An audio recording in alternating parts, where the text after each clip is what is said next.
World biggest reddish. लाल मूली देखें, दुनिया की सबसे बड़ी लाल मूली। ये मेरे हाथ का साइज़ है और ये अभी मूली का एक ही हिस्सा है और ये पूरी मूली ये पड़ी हुई है, ये देखें। और यहाँ पे इसके ऊपर बीज तैयार किए जाएंगे। और ये एक मूली नहीं है, ये पूरा जंगल है इन मूलियों का। ये अंदर देखें, और सारी की सारी बड़े बड़े साइज़ की ये मूलियाँ हैं, लाल मूलियाँ।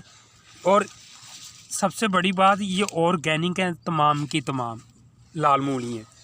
ये पूरा जंगल बना हुआ है यहाँ पे, इनका प्योर नामियाती, कोई केमिकल वाली खाद इसके अंदर इस्तेमाल नहीं की।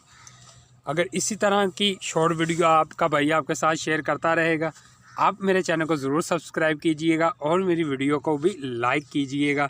ये सारी की सारी चीज़ें ऑर्गेनिक ही मैं आपके साथ शेयर करता हूँ और करता रहूँगा इंशाल्लाह।